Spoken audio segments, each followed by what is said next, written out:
Thank you, Your Excellency Deputy President.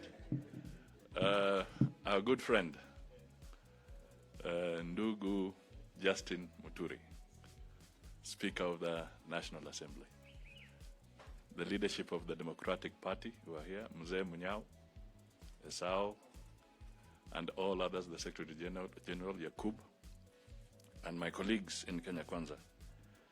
First, I just want to express two things.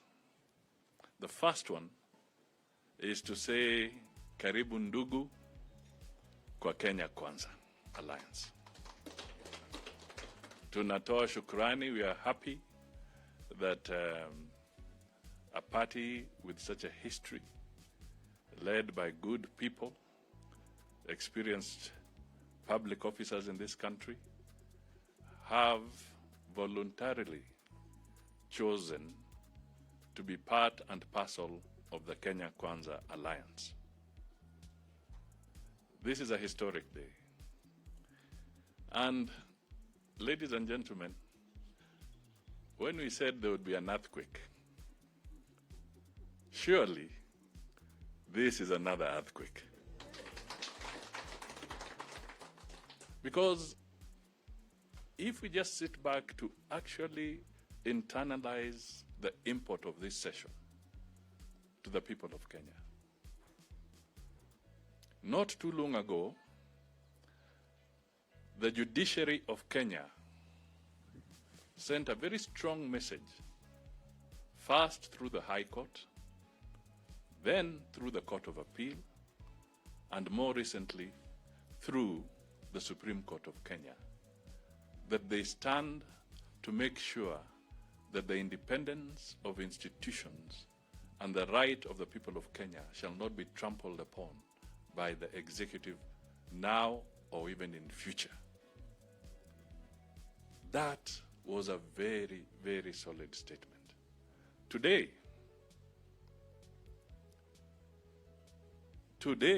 Kenyans should actually internalize that the head of the legislative arm of government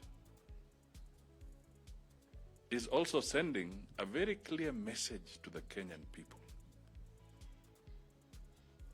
Because this is the head of the Democratic Party, but please don't forget that he's the Speaker of an arm of government recognized in the Constitution.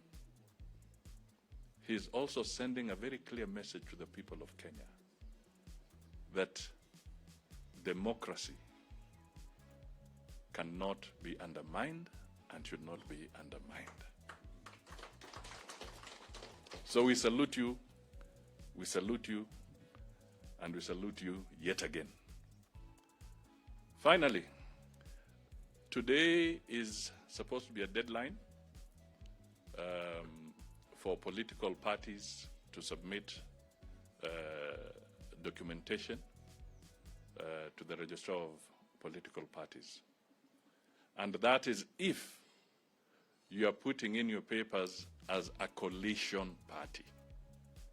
Because the recent amendments to the Political Parties Act introduced the component of a coalition political party.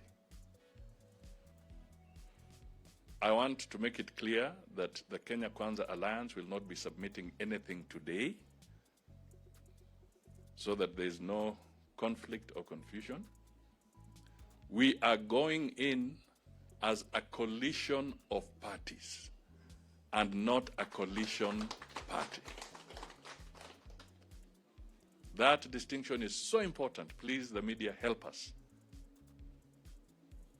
Help us to disseminate this information to the public across our boundaries, that we as Kenya Kwanza are going in as a coalition of parties.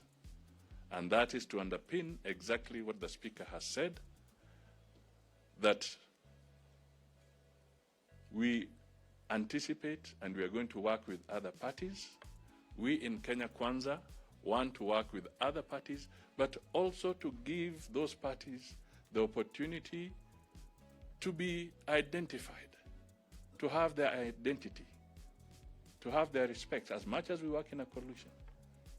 they also have to stand out and have their identity. And that is why we are going as a coalition of parties.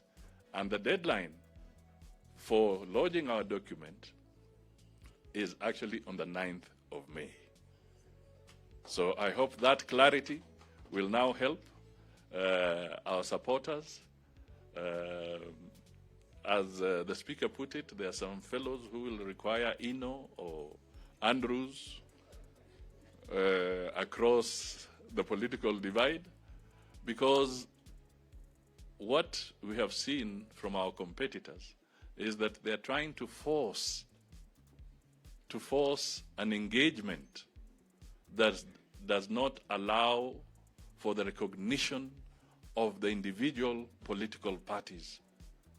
And us in Kenya, we are saying there's room for that recognition. So with that, I now say, Ndugu, well done.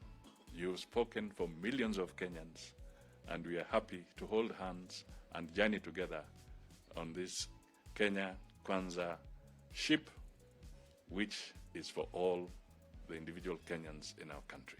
Thank you, and God bless you all.